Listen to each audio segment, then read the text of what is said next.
Let's get started here. We're going to hopefully have a very quick meeting. We're hopefully going to have a very quick training session this morning. We just have some things to cover.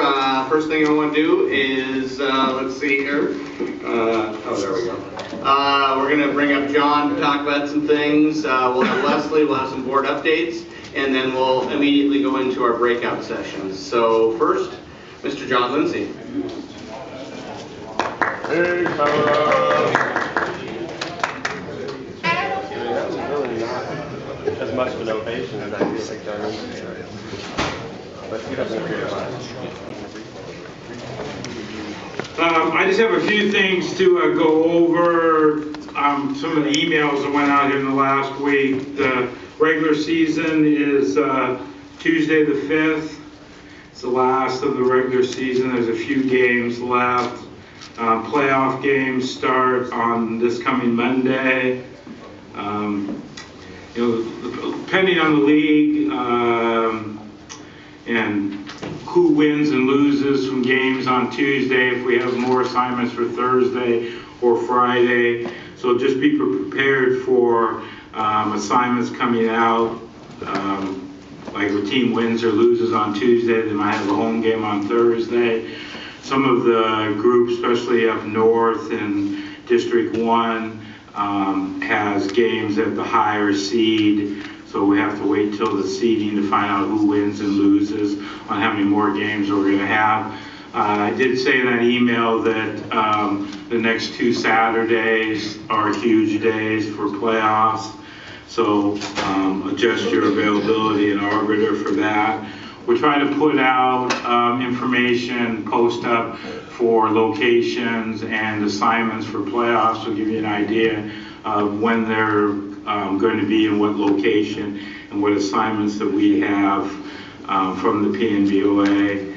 Most of the evaluations are complete. There's a few people that need their 5th observation next Tuesday, but I'm complete on everybody else. JV evaluations, there's a few more assignments on Tuesday. I've been contacted by the people that didn't have their 8 evaluations in, registered officials. So we'll get those taken care of. So I think we're on pace for everybody to have all their evaluations in. I do have spring season, 2nd season junior high in the Issaquah School District and the Suquamish School District. So I know a lot of you want to go east that haven't been up in the Suquamish area for a while. So if you have like a doctor appointment or something, a dentist, and you want to go do a 3 o'clock, 4:15 doubleheader at beautiful Snoqualmie Middle School, you're there, okay? So those are going to start up here in the next couple weeks. We have the 2nd season of that. And that basically goes through the first couple days of April is when that ends up. So that'll be the end of the school ball. There's a couple, I know there's some apprentice officials that are trying to get their games in. So if you haven't got enough games in, there's an opportunity right there to get your games in for the year. So I know you want to work some more junior high basketball. God bless you. Then the state playoff assignments have been made and accepted. We have 6 people that are working the state tournament this year. Which is February the 28th, right? Yeah, 28th through March 2nd. The 6 people that are working the state tournament for us are Scott Featherly, Woody Woodruff, Kent Benning, Scott Rulin, and Mike Lloyd, and Steve Turcott.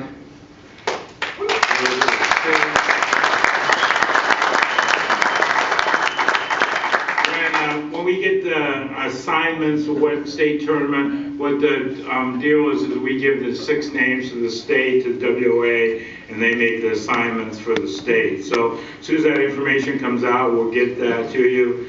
Then we have 23 people that are working regionals, which is Saturday the 23rd, and that is, do you have it on the?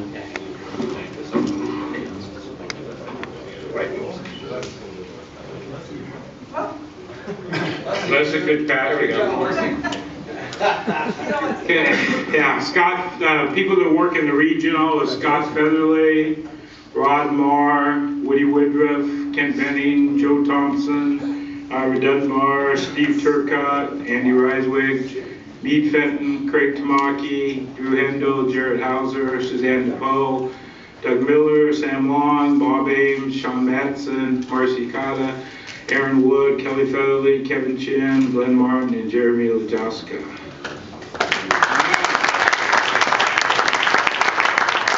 So how the regional works is basically the same thing. We sent in, we have 23 names that we sent in for the regional. Scott Rulin and Mike Lloyd are both going to the state final, but they're not working a regional because of college games, that regional. So we have 23 people that are working on. The state basically makes the assignments from all classifications, from 1B to 4A, and they decide where they're going to go and what part of the state they're going to work. And usually it's a split crew with 2 other people from someplace else. Sometimes we might have 2 people on a game. The majority of the time it's a split crew situation. So that's for the state playoffs. Like I said, it's a busy time. If you're a varsity official, I would make yourself available. We have a 45 playoff list and 5 people as alternates, so basically have 50 people on the playoff list.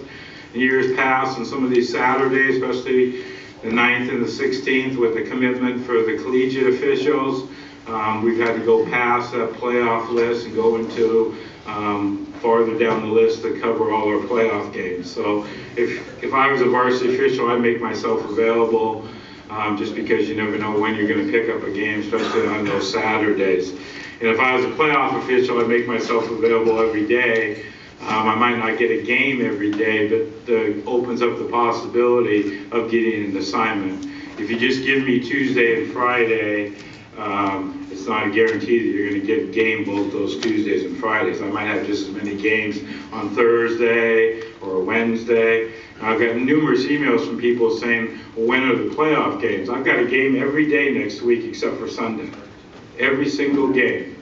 Every single day I've got games, some multiple games on certain days. So it's not like if you give me Tuesday to Friday and you want to stay home with the family, I give me the whole days and the whole week is available, and you probably only work 2 or 3 days, and then you can pick it.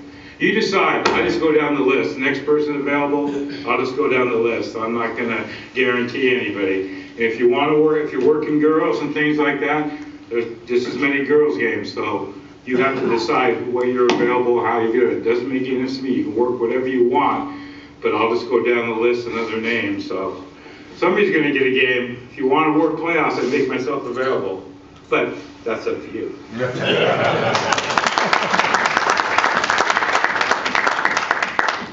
So we got a lot of names on here, and the first round really is, the first round of the state tournament. How many here is this their first state tournament? Can you stand up, please? Jeremy?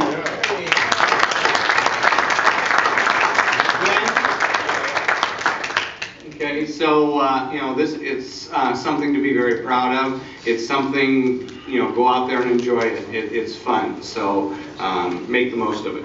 And good luck on your assignments. Leslie.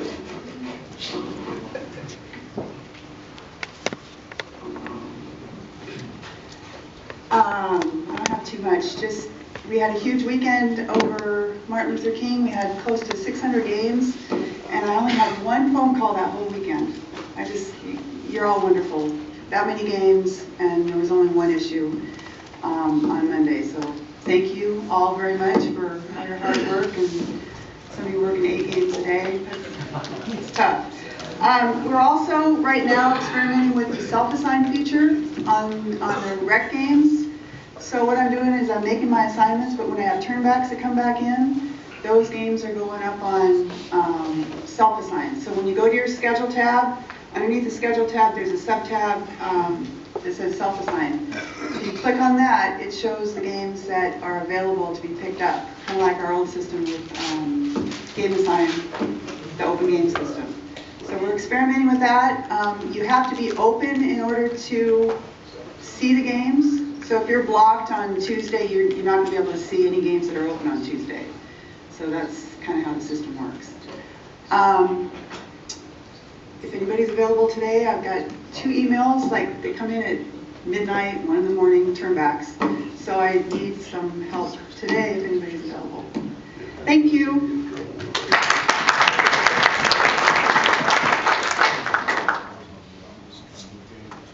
All right, I just wanted to go through the election results real quick. The election was done electronically this year, and we had some great results, a great turnout on that. I think we got, what was the percentage, like, you know, like 60% or 150 votes. So, you know, we did really well on that. So the people elected for 3-year terms, Andy Reiswick, Rick Johnston, and Paul Shoemaker. And Mr. Thornley has a 1-year term. All constitutional amendments passed with approximately 90% of the yes vote. We do have 1 outgoing board member, which I was going to bring up, but amazingly, he is going out working games that someone turned back, and Leslie had to fill this morning. So Drew Handel's our only outgoing board member. Drew has done a great job as a member of the board, giving back, and he decided to take some time to himself and not be on the board any longer.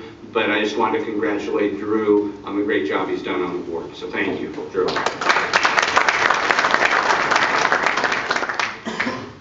All right, we have a few miscellaneous board updates. I want to bring Paul Shoemaker up about evaluations. I have very little to say. If there's a new ref that you can't find in there, they've been told 20 times.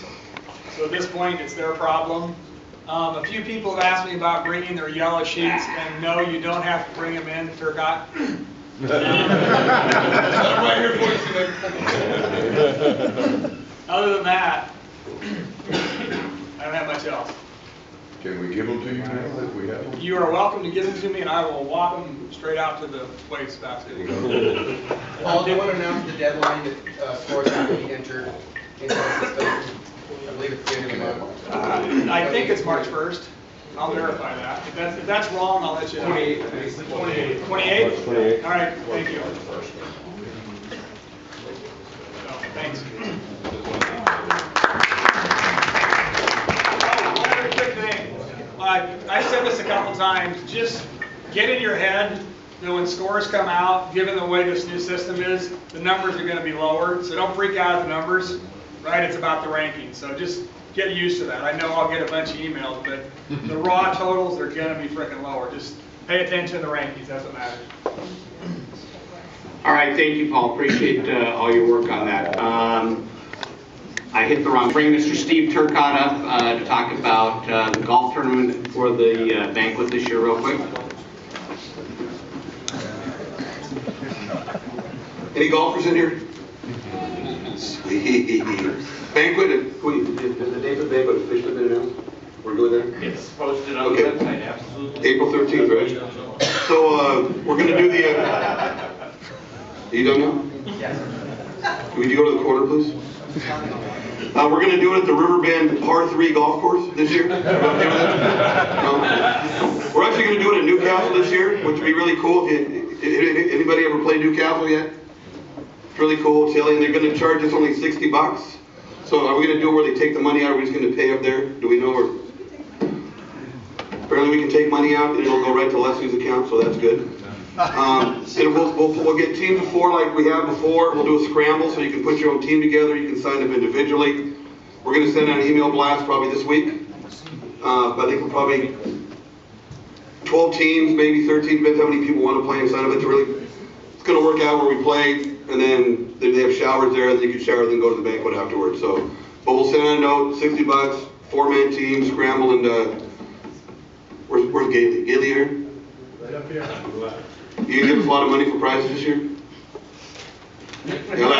I thought you had some old ones for us. I got nothing, so. So yeah, just look for a blast. It should be another, fun tournament. We'll have some prizes and some closer to the pins and all that kind of stuff. So. And Turcotte's team can be beaten. Yeah, if you take the ball and throw it in the hole like you did last year. Yeah. Date? April 13th. April 13th.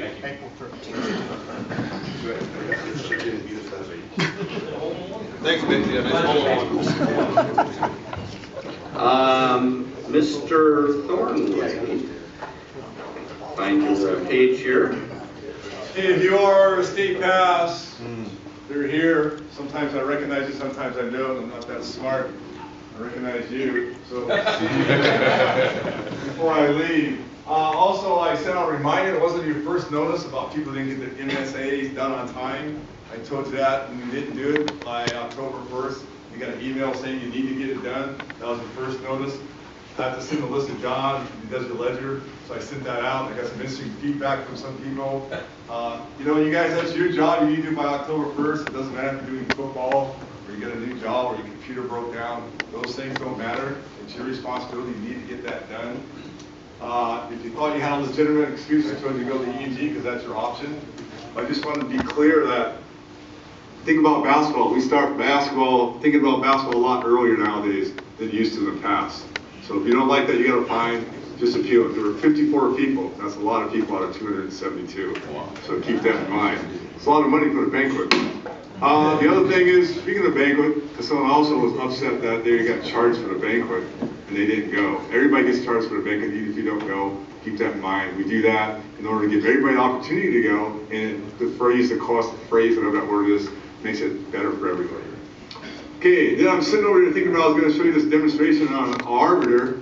At the meeting, the WOA meeting this summer in Yakima, we asked Spencer if he could take this little alphabet thing, put it at the top, because a lot of things are double like that. And he said they're going to put it in a little queue. Apparently they never did it, so it's back in there. And I'm thinking that you guys probably never need that anyway. I use that stuff because I do a lot of membership stuff. I'm saying this is a selfish thing. But they did do it this way. If you put something in here, and you just put a letter in there, then you get all the S's will come up now. Trust me, they went to sleep. Hey, if you want to be more specific, then you can put if you want to narrow it down, because you don't know how to spell Thornley, but you know it begins with TH, you get all those wonderful people there. So it's a little bonus. I don't know if you guys ever want to use that. I didn't know if you knew that, but it's there for you. That's all I have. Awards, you want to talk about the awards? My good friend, Mr. Secretary, sent out about the Ambassador Awards. And so we're nominating a school, we nominate a coach, and we do a player. Now Drew, because Drew brought this program to the PNBOA, he's very passionate about when you guys nominate a player for the Ambassador Award, you're not nominating a player because he's a good basketball player. You're nominating a player because he's an ambassador to the sport. He's a good guy in the court. He may not be the star. He may come off the bench. He may be that guy with Down syndrome that played. That's what he said. So make sure when you make that nomination that you keep that in mind. It's not just the best player. Drew wanted me to emphasize that the best players get all kinds of accolades. They get all kinds of praise, so forth and so on. So keep that in mind. That's my message from Drew. And that's going to go out in our next little blast, that and other nominations. Get that done by the deadline. Thank you.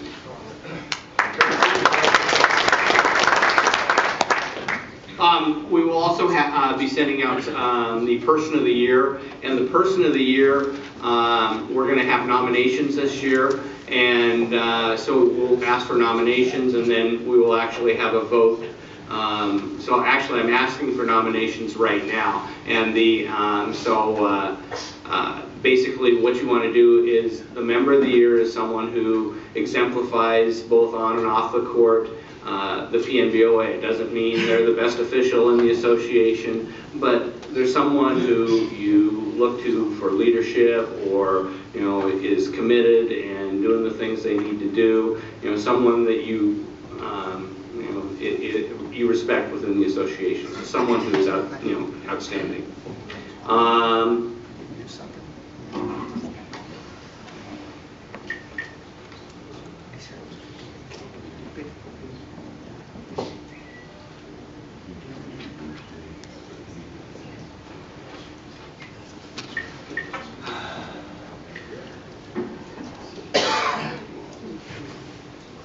right, so we're gonna do things a little bit different today.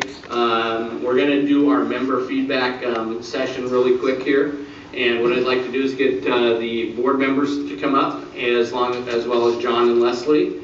And we want to tell you that any suggestion you have, any thought, any idea, they're all open here. And we want to get that information from you guys and respond to questions that you may have, so we can make this association better. It's not just about us, it's about what you guys think and what will make this association better.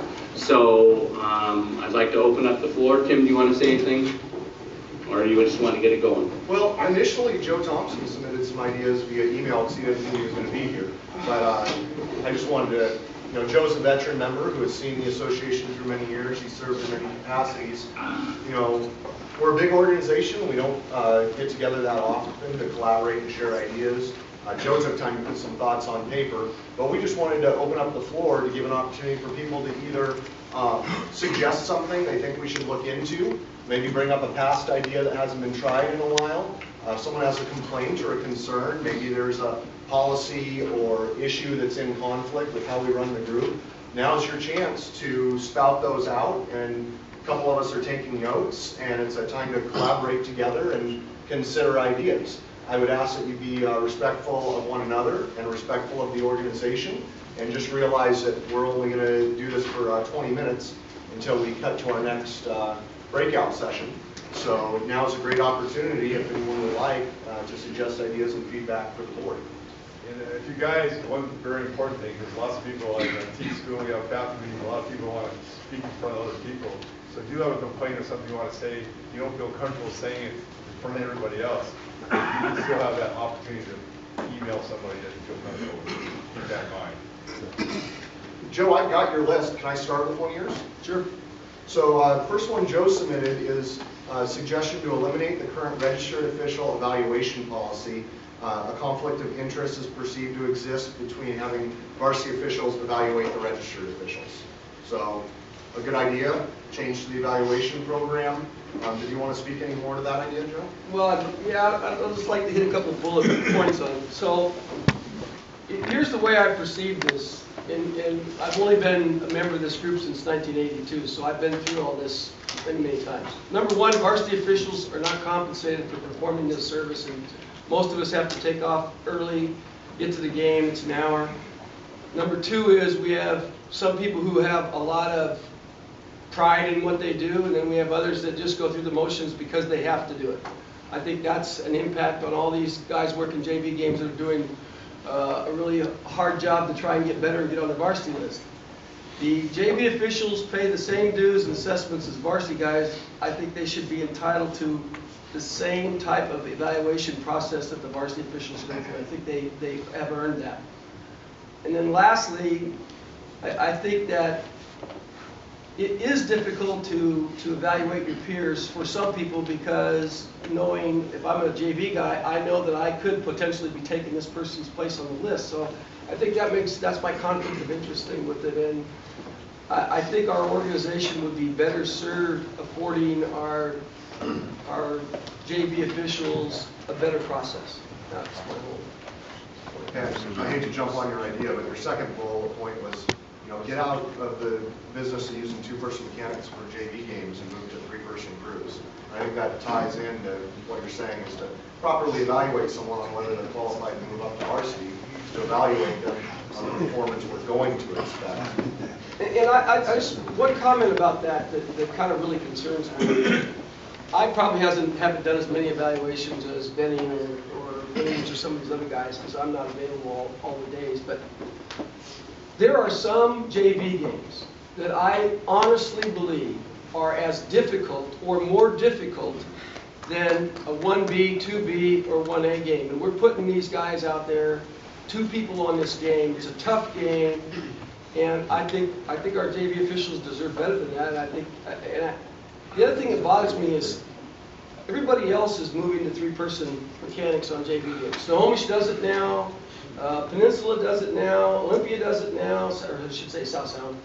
I'm not sure where Tacoma's at. They were moving that direction. And if we're as big as we're supposed to be, then I think we should be doing it. And even if it means taking a couple of our guys out of the stands, I mean, I'd love to see Tamaki or Scott or Velko or some of those guys bending out there working with our JV officials on a JV game to help make them better, because they're out there working with an experienced person. And I think that we have too many talented people in this group that if I'm a JV guy, I'd love to have any of those guys in the top 25 out there on the floor with me, sharing some ideas and experiences, not being critical, but helping to teach me, train me, educate me on how I can be better and be more successful.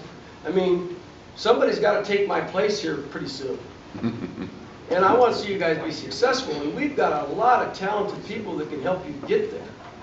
And I think we're not utilizing that resource to the best of our ability within this organization. I mean, we got to help other people be more successful, and I just think we would put a better product and do a better service to the schools that we provide a service for if we could move in that direction. That's my... I think that's a great point that Joe has. I mean, I'd be kind of fine just to take a quick survey around the room. And after here, I didn't know all those groups are going to three-man JV mechanics. Which I think that kind of says something right there to me. What does everybody think about three-man JV mechanics in the room? Is that... Oh, yeah. That's absolutely. And then you varsity guys, I mean, I know them, but I'm more than happy to step in and work games. JV games. So, I mean, if it's cost prohibitive, I can understand that. But... Yeah, this talk about a couple things, okay? It's a great idea. There's nothing wrong with the idea, but you have to have more officials, JV officials, to be able to accomplish that. Because the problem is, and I'm going to use an example of Mr. Tamaki, okay? Well, let's make this, I guess I could, let's use a Turcotte. Let's use a Turcotte because he does girls, okay? So he works a Tuesday night, he works the varsity game, he does the JV game, he probably works an afternoon game. So now we're asking him to work another half of a JV game. On a Wednesday, he's working a girls varsity. Thursday, Friday, he's working some kind of stack, maybe a stack on a Saturday. So it's a great idea, but how you're going to accomplish it and how many games from our officials that are at that veteran status work during the course of the week. Is it better to have them work a Saturday varsity game than to work the JV, half the JV game on Friday or Tuesday? How many games a week can we put on our veteran members? Who's going to get hurt in January because they've worked too many games? So you have to look at that. And the other thing is, if you're a young official and you're getting paid, are you going to take a $15 cut on a JV game? So that's fine. I have no qualms on trying to do it if we have enough officials. But there is other parts of it. Are the officials willing to do the games for less as a JV official? And are there enough varsity officials that are going to do that? So if I have a Thompson and a Tamaki and a young person, that young person should be working the JV game. It's really not the best for us as an association to put Thompson or Tamaki on that JV game to add to the amount of games that they're going to work during the year. Just have the possibility of somebody getting hurt. So it's great to say that veteran status to do it out there, but I think you have to look at some other other problems that you're going to have with that. So let me add to what Joe said and what you said, John. So part of the other conflict becomes, as a varsity official, we have some varsity officials who opt out of doing any JV evaluations. Maybe it's work, maybe it's work. Well, I think there's many of us in here who could use that same excuse, I can't get off work, and send it into the board and legitimize it. It causes personal conflict among some of us when we know there are those who use that as an excuse, and yet they are able to never evaluate a game. I leave my work, I run a pretty successful business, I leave my work at 4:30 to be somewhere at 5:30 to evaluate JV games, and I don't get compensated for it. And I do as many, if not more, JV evaluations than anybody in here and have for years. And I conscientiously try and do the right job. So we've got to figure something out, because quite frankly, the way it is now, evaluating 2 people, when we want them to now become a 3-person official, makes no sense. Makes no sense whatsoever. So we've got to figure that piece out. And I agree with you, John. I don't want to go out and referee a JV game every night, because I will break down. You know, and I'm younger than Joe and Federally, so they're gonna break down before me. Well, there is opening odds on the state tournament, who's gonna go down to the six. Rulin is down here at the bottom, the older guys are definitely up at the top, but I have got odds. The Reiswick is, you know, waiting in the wings for one of you six to go down, and there's other people waiting for 20. I understand, but we just need to look at the whole thing. We also need to look, how do we evaluate our JV officials on that too? So that's part of the whole puzzle on that. I just have a question, if someone in this room, and are we willing to say, okay, we need three people on Metro League, Kinkle, JV games. Okay, now what happens at 4 o'clock JV game at Christian Faith? And they find out at Christian Faith that we're not sending 3 people at 4 o'clock in the afternoon for their JV, but we're sending it to the Metro League. Thank you. So what is that going to say to that Christian Faith school? Thank you. They are not going to get the same. First question. So, Calm down. more questions? I have. So this is a little bit of a different spin on it, and it's just a suggestion, and from my perspective, I'd rather have the crew chief on a varsity game evaluate me versus someone who is 96 feet away, who doesn't know me, doesn't know what we necessarily pre-gamed about. And I discussed it with some of the crew chiefs I've had, and the feedback I get from the crew chiefs after the game mean, I'll say 95% more than a paid evaluator that, in all honesty, when I'm asking them questions, they either take offense to it, or you just sit there and just say, okay, thank you. So that's just my opinion. I'd rather have a crew chief. Save that. It might be interesting to learn from the mistakes or the successes of others, and try to find out from these other associations how they transition to 3-person JV, and if in fact there could be a breakdown in the schools, so that the different classifications of schools could have 3, and you know, Northwest Yeshiva or something, you can do 2 in varsity there if you want to, so might look at that. My comment had to do with the fact that from a peer standpoint, you know, the JV officials that I represent are trying to get better. We're trying to get on the varsity list. And a lot of the feedback that we get doesn't help that much. Whereas if we're working on the court with a guy who's giving us pointers, we can apply it more directly, and it's much easier to interpret that when he's seeing the same things we're seeing. It really does make a big difference to have an on-court versus off-court set of comments. Even if we didn't have the varsity officials in the JV games, are there enough officials, registered officials, to do 3-man games? No? Okay. No. Okay. Well, I believe at the beginning of the year, John, you mentioned you were going to try something this year with doing something like this. Right, we did it on some Wednesdays, but the problem when we got toward the end of January, is officials were short of evaluations. And when there were so many stack games on Friday, we have less JV evaluations than we have. Over the years, we've gotten less games. So it's basically Tuesday, and if you weren't available on a Tuesday, then you're available on Wednesday. So the last month of the season, we just had officials that needed evaluations in the present system. So the first thing, before you can do the 3-person, you have to figure out the evaluation part of it. How you can evaluate officials. I think that's the first puzzle of it, because if I would have had those games on Wednesdays as 3-person, then we would have JV officials that wouldn't have got their evaluations in. So we did it at a minimal games this year. It's a very important topic, and since the board is looking for feedback, we've given you a suggestion. Now, can you give us back a timeline saying that, yes, the board will table this and we will have this discussion, so we know that this is just not a venting session. So we would like to hear back from the board to tell us, yes, we've taken on this subject, and this is how we're going to evaluate or create a process around it. So I can answer that. So obviously you could tell by John's answers and some of the feedback in the room that obviously some thought has already been given to this. It started back when Ira Dunbar was president and he formed the evaluations task group that Andy chaired. And if you go to our website in 2010, there's actually a full posted report. That's a very in-depth report where we reviewed almost every aspect of the evaluations program. Now, as far as implementation, it becomes a little tough. We've been doing it in stages. For instance, 3-person on Wednesdays. You know, we have reached out and spoken to other associations.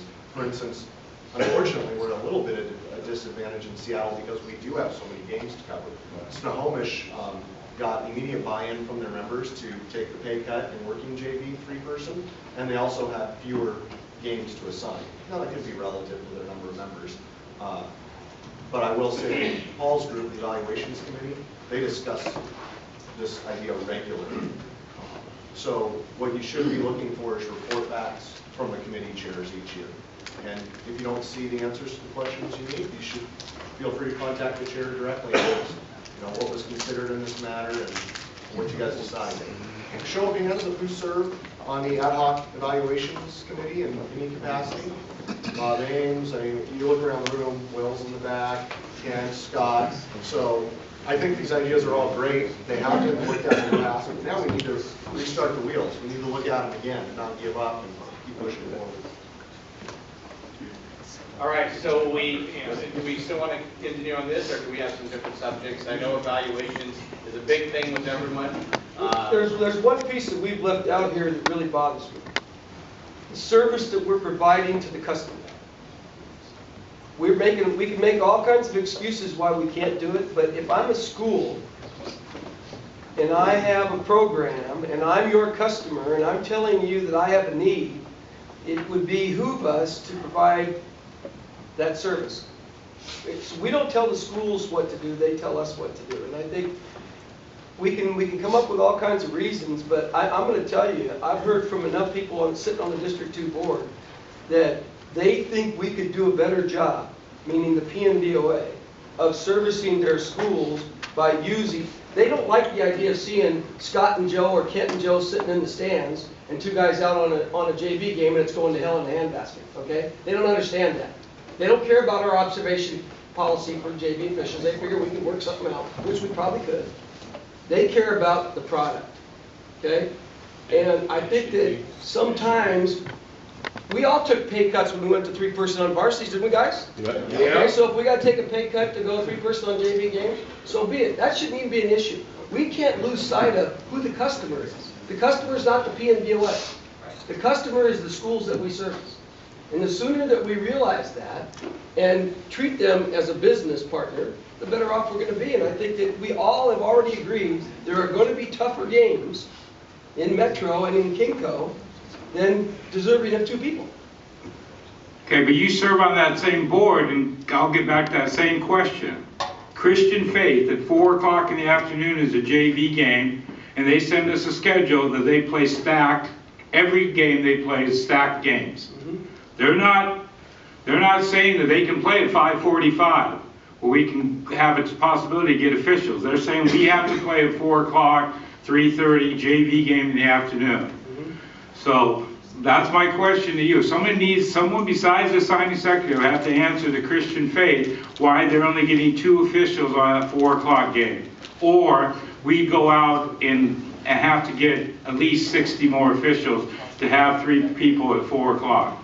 So that's what I'm just saying. I have no problem with it. You know why we're doing 3-person at every single school? Because they did not want to answer the question at the WIA level. They did not want to say, okay, Christian Faith, or I don't care what B school, we're only going to send 2 officials to you, but all the other classifications up, we're going to send 3. They said no. It has to be statewide, it has to be the same thing for girls as boys.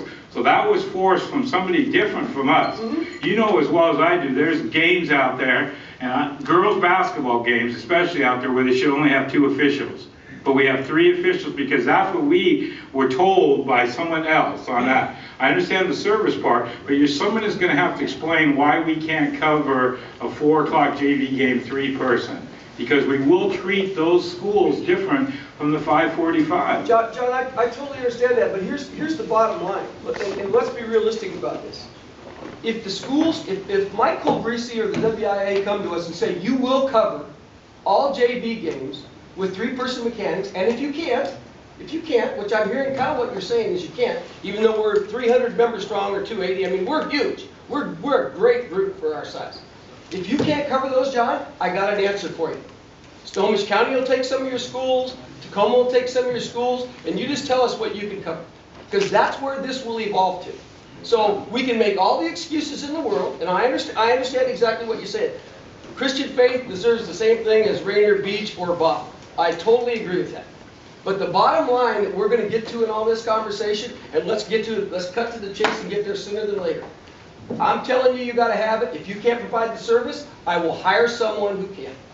So that's the answer that the board's confronted with. If you can't cover those games with 3-person mechanics, and I mean all levels, 1B all the way to 4A, okay, then just tell us and we'll take some schools away from you that will be covered. And I don't want to get to that. I want to keep all the schools that we have. I want to be the biggest and the best. So we got to find out a way. And we got to find out a way that works. I mean, I hear you about health and all that. I know guys in Snohomish County that work 3 games in a night, 3-person, just so they can cover their games because they don't want to call you and say, hey, John, can you help us at Jackson tonight? Or Tacoma. Hey, John, can you help us at Tahoma tonight? Why are they calling us? Because they can't cover their games. All right? They're committed to doing what they got to do. All I'm saying is we better find out a way before somebody steps up to us and says, hey, PNBOA, if you can't cover 3-person mechanics in all these JV games, let us know because we'll take some schools away and give them to somebody else. That's what's going to happen. Hey, Joe, just on that point, so is the customer prepared to pay the 3-person mechanics, or do they want more service for the same money? Here's what the customer is going to tell you. When you came to me before and said you want to use 3-person mechanics, I agreed and we set a pay structure. There's a pay structure that's in place right now. And actually, your JV guys are probably getting paid on a percentage basis more than your varsity guys are. So you know what? In Snohomish County, they didn't ask for a raise. They split the money equal sum of the way it is. That's just the way it is. That's the way we evolved to begin with. Am I not correct? It is. So the schools are not going to pay more. And it's really a service that they expect. And it's a service that they're getting from other people. So why are we not willing to provide the same service that Snohomish County is, or South Sound, or Peninsula? Over here. Do they do stacks in Tacoma and Snohomish? No. Yes. Yes. Stacks? Yes. I just told you. I mean, Well, I don't know. My daughter plays Snohomish, or played Cherokee. We played Snohomish. We've never done a stack game yet. They do not do stack games. They might do it in a certain league, but they do not do it in the Wesco. The Wesco is not stacked. The Wesco 3A is not stacked. They are not stacked. Joe, I just went to a game up north. They don't do it stacked, John, guys. this isn't about making you defensive, please. No, but I'm just saying that they don't do understand, stacks. but what They we're don't trying to do do is stacks. improve the service just like you guys are. We're giving Right. you input. It's not about making you defensive, please. Well, I'm not to get defensive. I'm just trying to say a fact that's not true. Because there's not stacked games up there. So these associations that are doing it aren't doing stacked. What they do in Snohomish is they send 2 JV officials, and one of the varsity official works the JV game and the varsity game. That's the way they do it. Which is better than having varsity officials in the stands watching a game go to hell. Hey, you guys decide how you want to set it up. I'm just telling you the other side of it. What exactly, you have to come here and talk about it, but there has to be another side to it, what these things have happened. Bob. I'm not trying to be defensive, I'm just trying to tell you that. Since there's so much communication questions around, can we put that in your memoir and do something about it? Because Joe got a whole page in there. So can we move on? What I'm hearing you say is move on to a new topic, because we've got the gist of this one. Yeah. I just want to say one thing. You're talking about improving the service. You do have, whatever you do, there's merits to both of these arguments here about that. We do need more officials, so we should all try and get out there and get more officials. But if you want to talk about service, you have to service the JV officials better, or find some way to do that. Because there's not a JV official that I know, because I got 9 stacked games, that want to do a game where you have boys first, and you got the second one, you're tired, and they come back to back or whatever, and you do 6 jump balls, and the 7th one you get missed or something like that, and somebody gives you a comment about, don't you know if your leg comes up, you go over. You can't have that, and there's not a JV official that I know that wants to have an evaluation back that says one excellent official gives you excellent across the board, the other one says you're average. When that happens more than once, you need better service as a JV official. Keith, I mean, well, you can't make Keith, that happen, so. I'm going to move the subject on just a little bit. I'm a B coach, for those who don't know. And I had a meeting with our coaches and our athletic directors, and this perception of B schools getting shortchanged is very, very real, all the way across the board. I had one AD tell me about how some of, and this bothers me because this is from my association, that there were some refs in that locker room talking about how scrubby the kids play in front of the AD. And then they come out like, oh, I'm a college ref, I don't have to get in. You know, and they get their whole attitude. And it bothers the heck out of me. I see guys from Tacoma, Snohomish, Kitsap, and local. And I cannot stand it when I see people from our association not hold the standard. I can deal with the Tacoma guys. I know they're sending me the scrubs for the B game. But I just cannot handle it. And this past week, 4 different coaches, because they know I'm a ref in the PNBOA, blow me up. How come so-and-so is saying this about my kid? Why is it that we don't get the attention that, quote, the high-profile schools get? Why is it that we got to get folks who are not even on the varsity list doing our games? And I understand some of that because of numbers and time and so forth. But when you're there, you need to fully commit. There are too many guys who come to our B schools, and I've seen it from college guys all the way down to guys who are registered who are upset because they're not on the varsity list. I've seen it. This past week I had one person, because we have our stack games too, one person was late for the girls' game, and she just sat there and just waited to check herself in. Please keep the professionalism for the B schools. We pay the money, the kids pay the fees. At the end of the day, the fees come from the parents and the kids. That's who pays us. And so to have some refs say, oh, it's a B school scene, oh, doggone, I'm going to be late. No, enough of that. Because they pay us. And you need to respect what we do. Thank you. Great point. We have another subject out there that someone would like to bring up. I'd just like to close this one, Connie. Just one more statement. And the statement is that there is a shift in mindset with the athletic directors versus 2-person mechanic and 3-person. And so it's up to the board, our leaders, to recognize that and to put the appropriate processes in place. That's all we ask. And I think that's been made loud and clear, so we will definitely be looking at it. What is the shift you're describing? That, you know, the 3-person mindset, more acceptance of 3 more acceptance, because throughout, right, throughout the state. Absolutely, absolutely. All right, me. Really good question. On arbiters, is there any way that the assigners can put in the names of the JV officials for the game? John West? No, arbiter, we've requested arbiter to have that link because you can link games. So we can link the JV game with the varsity, but arbiter responded they're gonna look into it. So we're trying to get a link set up with that. It's just, it'd be pretty time consuming to do it, and then what happens if somebody changes to do it the way the system is right now? We need to get it linked. That was one thing that was advantaged by game assigned. So it's on the process, it's in arbiter's hands. I made the suggestion to them, but that's, 6 months ago, so I don't, when they're gonna get to it or if they're gonna get to it. To piggyback on that, Mead's comment, so I evaluate John Doe tonight, and I get, my next game, and it's I've got to go out and evaluate the JV game, the same John Doe's on the game. If I know that, then I may not have to leave work as early. It comes back to the original argument that I don't, because he can't use my evaluation anyways.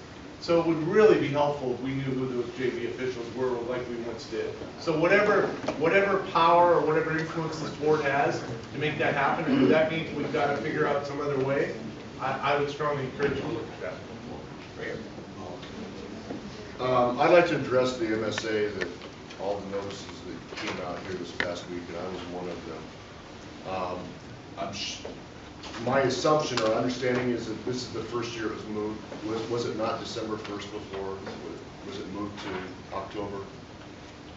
I think it's progressively been moved back over the past 3 years. I think it's gone from December to November to October. I guess my suggestion is this. I understand it was my oversight, but my mindset was that most everything with basketball is December 1st or in November. And for that, it caught me unaware. Can we work on operate on the KISS system, keep it simple? Can we find one date where we've got to have your test, your state WO test, your concussion test, So I can tell you what we considered on that. and it's one, and there's a punch list, and you know exactly that you met them all. So, because I think that was part of the confusion, is that I think we probably have to have the MSA for both SWB and PNBOA. So here's what we're trying to do. Here's the intent. We've got one for some and one for both for others. The intent is the PNBOA would like you to start thinking about basketball all season round. And we'd like you to start thinking about the season in August to properly prepare. And that's why we keep shifting this date back. Now, the reason the dates don't align is because the parent organizations have not been as helpful. So we have encouraged WOA to push things back so that they're done early. We really liked everything done in August, so we can start getting everyone thinking about putting their blocks in, get those blocks set, which allows the assigners more lead time to get game assignments done and out. So we're trying to create a cultural shift where you're thinking about basketball in August, and hopefully that's because you just finished attending the training academy or a game. So that was our intent. I apologize if there's confusion. You bring up a great point that it is confusing when there's multiple deadlines, but we're trying to create a cultural shift where people are preparing far in advance for the season. I'd like to continue on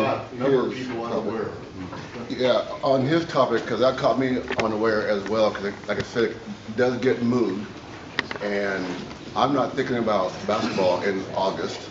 I do football, because I wrote to Rod in an email, and we have a condensed football season, so by October we're entrenched in thought, training, and meetings, so I can't think about basketball. It's furthest from my mind. I don't even look at basketball emails, and I apologize for that. But to have those deadlines switching it like that, and then have a fine slapped on you, is kind of unfair to the members, I think. You bring up a great point. And then there's one more. way to create engagements, because you got to remember, we're all volunteers. I understand. So if administrative processes drag on, the reason there's a fine is not because we're trying to be punitive. We're trying to change people's actions so that administrative processes happen more concisely, so it's easier to administer the organization. But I'm really open to ideas on how we create engagement and express things better. Well, you already have the leverage. You're not supposed to get assignments if you haven't met all the criteria. And I was getting assignments, so I was under the illusion that I had signed everything that I needed to do even before that. I thought I had met the criteria. One more thing I'm conscientious about that. Are the fines selective, or does everybody across the board get them? Because I got I was talking to one of the other officials a few days ago that said he was fined, but then had his fine reversed when his was 2 weeks after mine. And so that doesn't seem fair or right to have some people fined without going through the grievance. I saw the email. He sent me the email. I wasn't going to do this privately with you, but I saw the email. Rocky is your point of contact on this, so see him after, see if he can provide some clarification. Well, I'm just meaning that, but those deadlines moving, because people aren't thinking about basketball all year long. I know I'm not. I'm doing 3 different sports. Can I just say one quick thing? Correct me if I'm wrong, but at our first couple meetings, here in person and via email, don't you folks go over those dates and information on what needs to be in and all that? Okay. Twitter, Facebook, emails, the webpage. There's a Google Calendar you can sync on the webpage. I mean, I'm looking for ways to engage people more. I don't know how much more I can do. Can we have a synchronized date that one fills them all? Suzanne. You don't have to have. This will be the last one. It cost me $35 for being in late, so why is it cost $35? And if it's costing, you're charging us $35 for the fine, can you tell us how much money you made off of that? Yeah, Rodney can. I'd like to know. Because 10 people, that's $350. There's right here. He said 54. 54. How much? 1,500? 54. Right. Two and a 16. We use those monies to either help offset the cost of the banquet, because of course we don't recoup all the monies for the banquet. We've also used it for scholarships. But why is it 35? I mean, why isn't it like 10 or 15 or 25? Good 35 question. is pretty high. So maybe lower fines for administrative. Absolutely. That's crazy.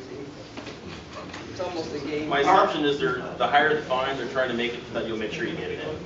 Well, they keep the dates the same then. The fine's already there and not assigned. All right, we can go on with this. All right. Not the apprentices. Who's not the apprentices? That would be me. And not the people who've been involved with apprentices.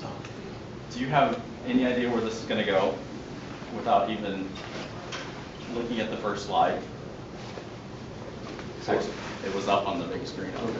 Yeah. Which academies you got, right? Okay, well, that's definitely where the direction we're going to go. Yeah, oh. Okay, so what's important to you? These are the questions I have when I'm thinking about off-season training and officiating overall. Is improving your officiating skills important to you? What are your goals and aspirations? All right, do you want to do high school state tournament? Do you want to go higher?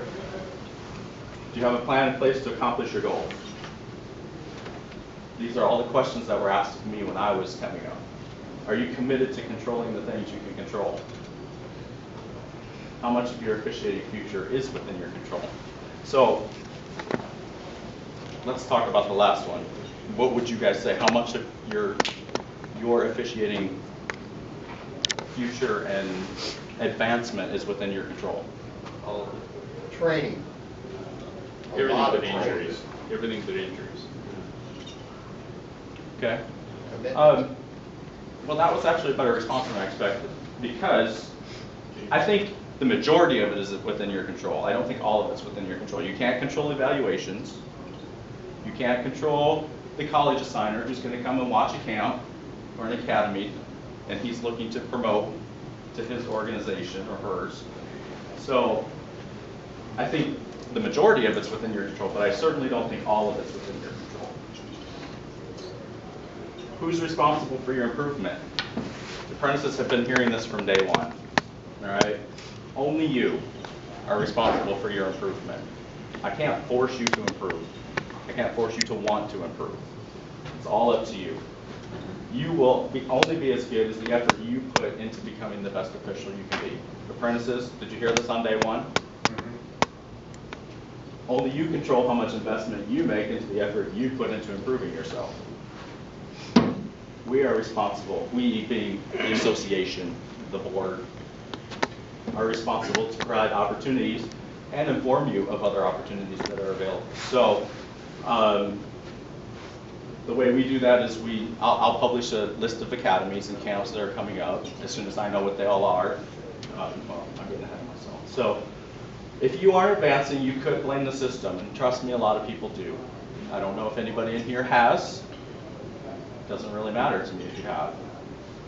I would in turn ask you, how much effort have you put into improving yourself, your officiating skills, and particularly during the off season, because that's when most of the training opportunities, apart from in season, which is what we'll talk about here. During the season, what opportunities are available? Obviously working games. Finding a mentor. How many of you guys in here have a mentor? Somebody that you consider a mentor? And tell me about your mentor. What is it, why are they your mentor? Because he's open, he answers questions, he's easy to work with. Okay. Who else raised their hand? Nick, why? All of them, because I have an opportunity and they've all expressed and to me that if I have any questions, call one of them. if I have an issue, even with somebody that may have just as much experience with them, let them know. I've been given every opportunity to improve myself by all of the experienced referees, all of the veteran referees that I've worked with. Okay, Brian. You know, I have a couple of people I go to, but one person in particular, you know, it's just, you know, having worked the game with him, you know, I just thought there was good chemistry. You know, he sends me a bunch of emails that help out with videos and other types of things. And, you know, supportive as much as critical, but, you know, just a good relationship. Who else raised their hand? So yeah, I've had many mentors. You know, the names that you guys hear in here all the time: Scott Federley, Joe Thompson. All the old guys in here are the guys who took me under their wings and really had a vested interest in me improving. So my idea of a mentor is somebody who isn't afraid to make you better. They're not afraid that you're going to come and take their spot. Because I say if you're good enough to come and take my spot, you can have it. Because you've earned it. I had to earn it. If you've earned it, take it. As soon as I am not good enough to keep my spot, that's when I'll start considering, is it my time to bow out? Observe fellow officials. Simply watching other officials work games may not seem like much of a training opportunity, but go watch a few games, then let me know if there were opportunities to learn. I prefer to learn from someone else's mistakes, and I've learned a lot from watching other people. And do you guys agree with that? Is there anybody who doesn't agree with that?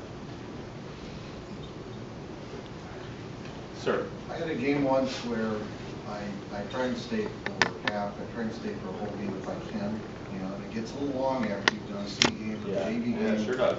You're getting there at 2:45, you start at 3:30, they're working varsity starting at 7:30.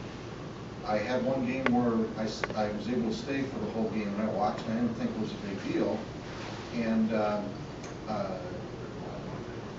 at the end of the game, I went back and just said hi to him and then left the game, or went to leave. And one of the varsity officials came out after me. He said, "You need to know something." He said his partner, obviously remain nameless, but his partner said to me just now, he had never seen in 12 years that he's been working games, somebody stay for the whole game. And I thought, I was just kind of flummoxed by that. I was just stunned. And you know, it's kind of like we all have schedules. I had to pick up my wife last night, so I could only stay a half after a couple of games. But every game I watch, there are pieces that I pick up, even when they're guys that I've seen a lot before. And I'm surprised by that. Yeah, I appreciate that comment, and I'm surprised by that too. We went from a culture when I started where it wasn't even so much an unspoken expectation, it was really a very verbalized expectation that you would stay and watch the varsity game. So one thing that I think registered officials tend to forget is that we were once in your spot, where we had to go do the C game, we had to do the JV game, and we had to take the time to watch the varsity game as well. So for someone to stay for a whole game, I've had that happen once this year. So it is uncommon, and it's much appreciated. The only thing I would ask is that I'd like you to stay for a few minutes for the post game, because I always want to know, you guys all know how different the game is from the stands. You guys can see stuff that even with three of us, we don't see. So usually the way I do it is, you know, we'll talk amongst the three of us for a couple minutes and have a little post game. And then we'll always ask whoever's there, what did you see? And I really appreciate that at halftime too, because that kind of gives me an opportunity to adjust in the second half and start watching for things that maybe I wasn't seeing. So it is uncommon, and I appreciate that comment a lot, because I think people would be well served to stay longer. You have to watch the next level you want to get to. Yeah. I mean, if you're not willing to stick around for a varsity game or a CC, go to CC games and C Division III games, I mean, how can you be expected to work the game if you're not willing to stay and learn about that game? I mean, get to know the coaches' names, get to know the players that are in that league, get to know everything about that. I mean, that's just what it takes, and it's just how it is. I was sitting up watching, I think I went and watched a Shorecrest Shorewood game. I was sitting up there with Sam Long, and I told him, you know, I still have this feeling when I go watch games, and it takes me back to when I was a registered official, when I used to sit in the stands and I think, God, I don't think I'm ever going to get to that level. I can't imagine how I would ever be doing this game. And I mean, it's odd to me how real that feeling still is to me. And I've been on the varsity list for about 12 years now, so it's just, it started a culture, you know, when I started, then there was, you know, 6 or 8 years later, for 6 or 8 years, there was a culture where people really didn't engage at all. And many people wouldn't stay for any of the varsity games. But now it's kind of trending back again, and I'm really glad to see that. Our new apprentices that have come in over the past couple of years have been really engaged and devoted to improving, so. To, you know, not be like you're paid. If you're toasted, you don't watch the varsity, you think you don't care. I'd rather it be because people have things that come up. Right. And that's a stigma that after working your butt off for 6 hours, just doesn't seem fair to have. On the flip side, on the positive side, you know, the guys just need to understand. And sometimes that how much you do pick up. My other comment is this: when you're watching games, when the varsity guys are being evaluated, there's an evaluator up there, please make the comment back to them, let them know that, look, I've been there for a couple of post games, I've asked, would it be okay? They've always said yes. I've rotated away from that a bit. I've watched for, say, 3 quarters. And part of the reason I guess I've done that, just so you know, is I know what it's like when I'm being evaluated, all right? And I may say, yeah, that's great, but I've kind of rotated back towards, hey, it's more important they get that from that paid evaluator and be able to talk amongst themselves. So that's why I've kind of gone away from that. Well, let me make this challenge to that. Okay. Being the same as going to watch a game, you coming in and hearing our evaluator talk to us is possibly going to teach you something as well. So if they don't have an issue with it, I would go in every opportunity I had to listen to them. So it's just something else to think about. Not saying that the way you're approaching it is bad or wrong, it's just a different way to look at it. And on the same front, I don't know if you've sat there with the evaluators in the stands. Some of them would rather that you not, because they want to completely focus on the game, and some of them are perfectly happy to sit there with you and talk about the game, not necessarily the guy's individual call, but what's happening out on the floor. And I've had a great time sitting with some of the evaluators up in the stands and just learning it. And, you know, during the timeout, he's talking about the 15 college games he worked, you know, last month and what happened to him during the game. You can pick up a huge amount of stuff sitting with evaluators. And again, you got to kind of ask them, because some of them would prefer that you not do it, but others are perfectly happy having you there. Okay, for us guys that, you know, have that opportunity, I had that 2 or 3 years ago. Person X, great college official, was doing boys games, and I'm sitting up with him, and the first thing he says to me is, what's that official doing, screwing up right now? He's already screwing up. I'm sitting there going, and I'm looking and going, yeah, the guy's chewing gum. And he's going, and he, first comment he told the guys, lose the gum after the game. I came back, and there were some guys who were, apparently there was a policy, maybe it's not there anymore, but there was a policy saying JV officials should not be sitting with the evaluators, that should be separated, okay? And look, it got to a point where I had a junior high game with one of the board members at the time, it was 3 years ago. And the person looked at me, you were sitting with the evaluator, I'm like, excuse me, I'm telling you what happened. This guy comes down to the end of the stand and says, you want to come join me? It's not like I went up and said, hey, can I sit with you? Yeah. And so I have tried to avoid it from there. I appreciate Steve's comment, because yeah, it would be good. On the flip side, I thought I recall there's a kind of a little bit of a taboo on doing that. Maybe that's gone now. I remember a situation like that, and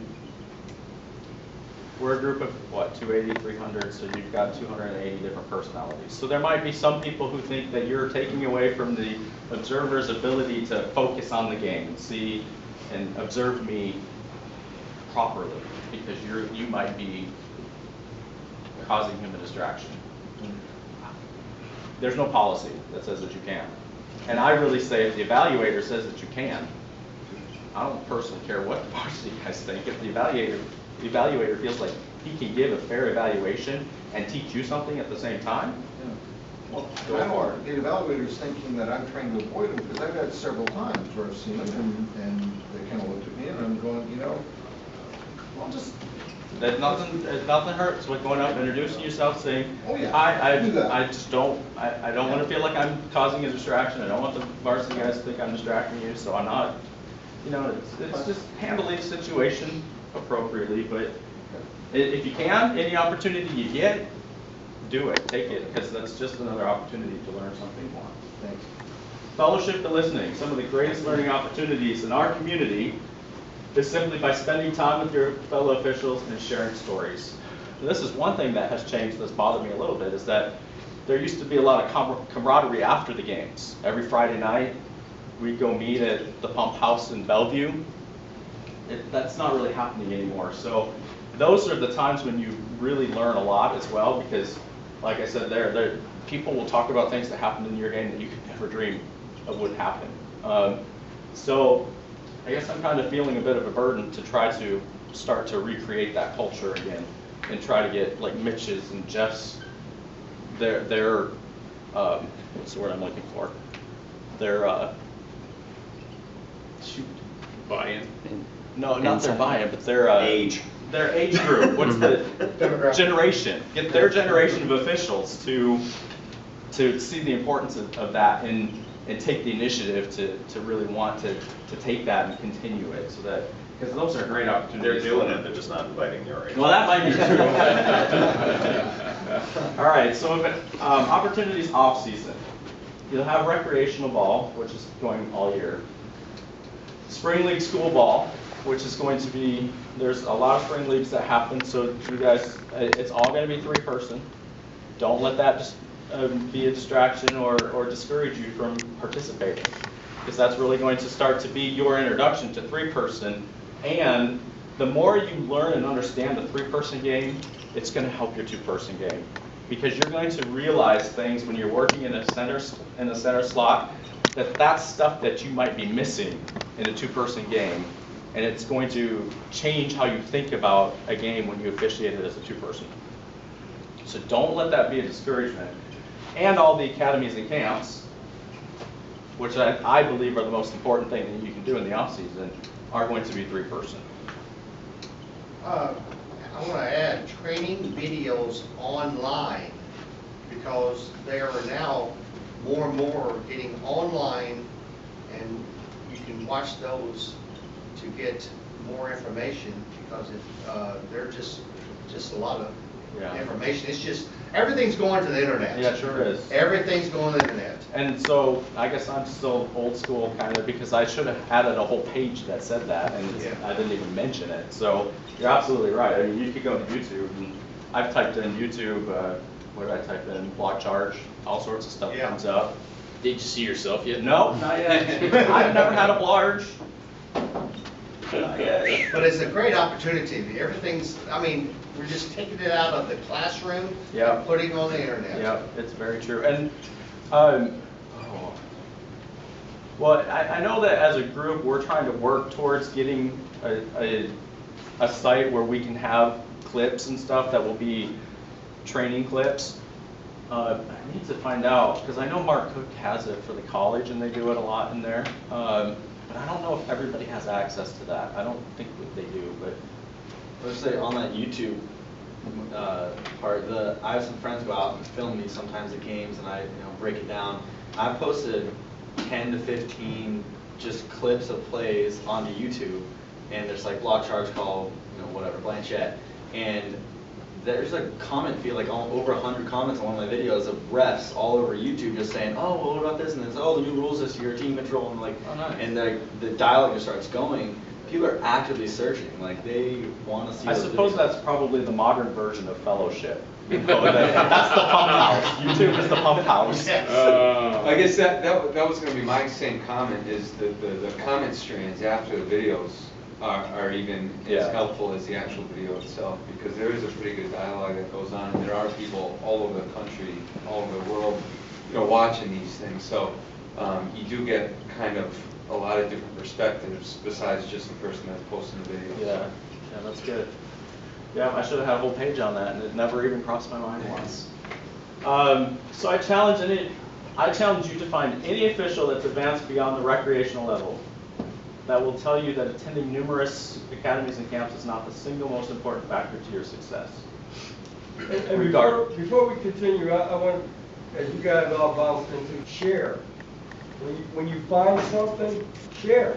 I mean, man, I'm here from Michigan and Detroit, and I still get things from people back there. We still fellowship, I guess. As I'm stewing over that thought, in this electronic era, I still get things, so share. Yeah. That information is always positive and always perceptive. I have an electronic file of just all kinds of training things for the different sports I do. Yeah. And there's so much stuff to share all the way from Michigan. That's good. Okay, I'm going to start blasting through because I got a couple more slides. So the best methods to keep current in your knowledge of the game, performance on the court, instantaneous feedback, because for those of you, has anybody here not been to a recent academy or camp? Okay, so I mean, they're polling you. Usually you'll have at least 4 people assigned to a game, and then they'll just pull you off the court and sub somebody in to fix something right away. So it's instantaneous. You're not just getting videotaped, going back and watching it, and not having an opportunity to fix it in that game. That you get to fix it right there. And if you haven't seen yourself on film yet, Jordan can vouch for this, and anybody else, it's going to give you confirmation that you are actually doing those things that we tell you you're doing when we observe you, that you don't think you're doing.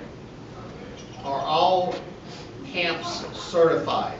Because I was told that not all are certified. Not all of them are, for the PNBOA purposes, they're not all approved. Okay. The majority of them are. Right. And if they're not on the approved list, you can just send me a link, I'll research it, and if it accomplishes the goals that we need to accomplish, then yes, we'll say yes, that will be approved as well. I love camps. Yeah, I know, I didn't notice that. I even sent this to Tim to prove. So one thing. SAR is a word. Oh. S-A-R. Yeah. Okay. One thing what? Oh no, you're okay. No, you're good. Keep going. See, that one did it too. So this is going to be the one that obviously we push the most, and it's not because we work. Well, a lot of it is because we work a lot with Mark, but Mark was. It's because of Jordan's pictures. Yeah, Jordan's there. Mark, you guys have all heard Mark Cook's name, right? So he's one of us. I mean, he grew up in our association, started with us, advanced, progressed. Now he's doing Division I. I watched him on TV the other day doing Gonzaga and St. Mary's. With Nixon. With Greg Nixon, who is the other guy who does the academy. Greg Nixon is a Pac-10 official as well, so you can see him on the. I think he was actually on the UW Washington game. The UW Arizona game the other night. Yeah. So these guys are top-notch, industry leading. I mean, they're teaching all the most advanced stuff that you can learn right now in officiating. The Pac-10 has gone from the worst of the country's officials, and now they're towards the top.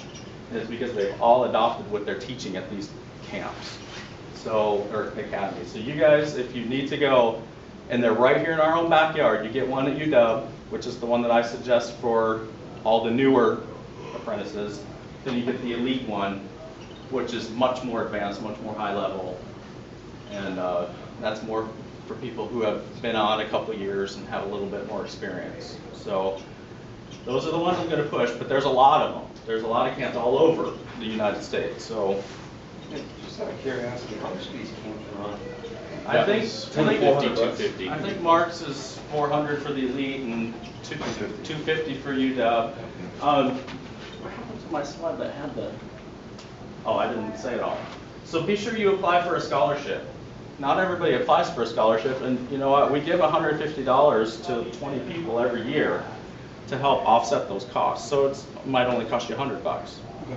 Actually, $150 will cover the cost of some of the camps completely that you might go to as well. So that's on the website.